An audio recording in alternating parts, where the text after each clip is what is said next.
ಕರ್ನಾಟಕದಲ್ಲಿ ಕಾಂಗ್ರೆಸ್ ವಿರುದ್ಧ ಜನರ ಆಕ್ರೋಶ ಹೆಚ್ಚಾಗಿದೆ. ಇದೇ ಕಾರಣಕ್ಕೆ ಸಿದ್ದರಾಮಯ್ಯನವರನ್ನ ಕೆಳಗಿಳಿಸಿ ಡಿಕೆ ಶಿವಕುಮಾರ್ ಅವರಿಗೆ ಪಟ್ಟಾಭಿಷೇಕವನ್ನ ಮಾಡಲಾಗಿದೆ.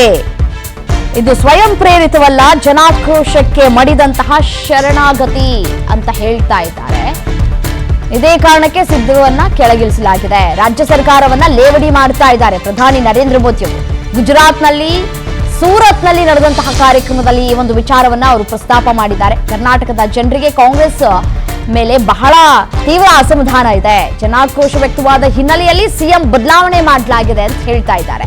ಕಾಂಗ್ರೆಸ್ ದೇಶದಲ್ಲಿ ಗೊಂದಲದ ವಾತಾವರಣ ಸೃಷ್ಟಿ ಮಾಡ್ತಾ ಇದೆ ಅಂತ ಹೇಳಿ ನರೇಂದ್ರ ಮೋದಿ ಅವರು ಹೇಳಿದ್ದಾರೆ.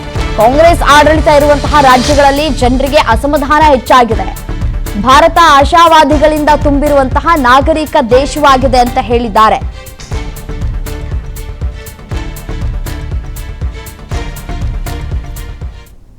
संदेश ये है कि कांग्रेस की परजीवी पॉलिटिक्स नहीं चलेगी, कांग्रेस की अराजकता में अवसर ढूंढने की राजनीति नहीं चलेगी।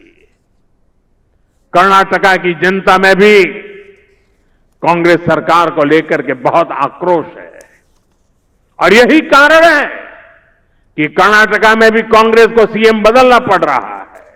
संदेश ये है कि कांग्रेस की परजीवी पॉलिटिक्स नहीं चलेगी, कांग्रेस की अराजकता में अवसर ढूंढने की राजनीति नहीं चलेगी।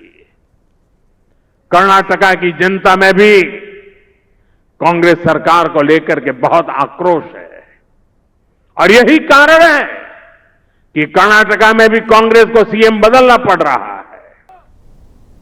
ನೋಡಿ, ಕರ್ನಾಟಕದ ಜನರಿಗೆ ಕಾಂಗ್ರೆಸ್ ಮೇಲೆ ತೀವ್ರ ಅಸಮಾಧಾನ ಇದೆ. ಕೈ ದುರಾಡಳಿತವನ್ನ ತಿರಸ್ಕರಿಸಿದ್ದಾರೆ ಅಂತ ಅವರು ಹೇಳಿದ್ದಾರೆ. ಗ್ಯಾರಂಟಿಗಳನ್ನ ಕೊಟ್ಟು ಅಧಿಕಾರಕ್ಕೆ ಬಂದ ತಕ್ಷಣ ಎಲ್ಲವೂ ಕೂಡ ಮುಗಿದೋಯ್ತು ಅಂತ ಹೇಳಿ ಅಂದ್ಕೊಂಡಿದ್ದಂತಹ ಕಾಂಗ್ರೆಸ್ಗೆ ಈಗ ಶಾಕ್ ತಗಲ್ತಾ ಇದೆ. ಬರೀ ಗ್ಯಾರಂಟಿಗಳಿಂದ ಹೊಟ್ಟೆ ತುಂಬೋದಿಲ್ಲ, ರಾಜ್ಯದ ಅಭಿವೃದ್ಧಿ ಕುಂಠಿತ ಆಗಿದೆ. ಸೊ ಹಾಗಾಗಿ ಕಾನೂನಿನ ಸುವ್ಯವಸ್ಥೆ ಹದಗೆಟ್ಟಿದೆ ಅನ್ನೋದು ಜನರಿಗೆ ಅರ್ಥ ಆಗ್ಬಿಟ್ಟಿದೆ. ಸೊ ಹಾಗಾಗಿ ಈ ದುರಾಡಳಿತದ ವಿರುದ್ಧ ಜನರಲ್ಲಿರುವಂತಹ ತೀವ್ರ ಆಕ್ರೋಶವೇ ಈ ಒಂದು ಸಿಎಂ ಬದಲಾವಣೆಗೆ ಕಾರಣ ಅನ್ನುವಂತಹ ವಿಚಾರವನ್ನ ಅವರು ಇಲ್ಲಿ ಉಲ್ಲೇಖ ಮಾಡ್ತಾ ಇದ್ದಾರೆ. ಮತ್ತೆ ಈಗಾಗಲೇ ಹರಿಯಾಣ ಮತ್ತೆ ಪಂಜಾಬ್ನಲ್ಲಿ ಜನ ಸ್ಪಷ್ಟ ಸಂದೇಶವನ್ನ ಈಗಾಗಲೇ ರವಾನೆ ಮಾಡಿದ್ದಾರೆ.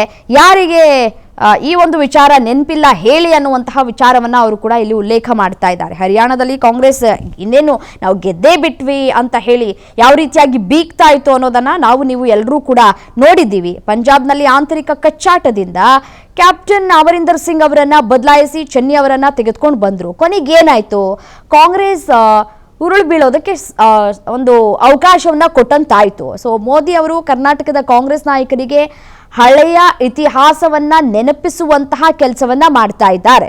ಸಿಎಂ ಬದಲಾಯಿಸಿದ ತಕ್ಷಣ ನಿಮ್ಮ ಪಾಪ ತೊಳೆದು ಹೋಗೋದಿಲ್ಲ ಅಂತ ಕೂಡ ಅವ್ರು ಹೇಳ್ತಾ ಇದ್ದಾರೆ. ಅದೇ ರೀತಿಯಾಗಿ ಹರಿಯಾಣ ಮತ್ತು ಪಂಜಾಬ್ನಲ್ಲಿ ಆದದ್ದೇ ಕರ್ನಾಟಕದಲ್ಲೂ ರಿಪೀಟ್ ಆಗುತ್ತೆ ಅನ್ನುವಂತಹ ಮುನ್ಸೂಚನೆಯನ್ನ ನೀಡ್ತಾ ಇದ್ದಾರೆ ನರೇಂದ್ರ ಮೋದಿ ಅವರು. ಕಾಂಗ್ರೆಸ್ನ ಇಡೀ ರಾಜಕಾರಣ ನಿಂತಿರೋದೇ ಗೊಂದಲ ಸೃಷ್ಟಿ ಮಾಡುವಂತಹ ಮೇಲೆ ಅನ್ನುವಂತಹ ವಿಚಾರವನ್ನ ಕೂಡ ಅವರು ಹೇಳ್ತಾ ಇದ್ದಾರೆ. ಜನರಿಗೆ ಸ್ಥಿರ ಸರ್ಕಾರ ಬೇಕು, ದೇಶದ ಪ್ರಗತಿ ಬೇಕು, ಭಾರತ ಈಗ ಹತಾಶೆಯಿಂದ ಕೂತಂತಹ ಹಳೆ ಭಾರತ ಅಲ್ಲ ಅನ್ನೋದು ಮನವರಿಕೆ ಆಗಬೇಕಾಗಿದೆ ಕಾಂಗ್ರೆಸ್ಗೆ ಅಂತ ಹೇಳ್ತಾ ಇದ್ದಾರೆ.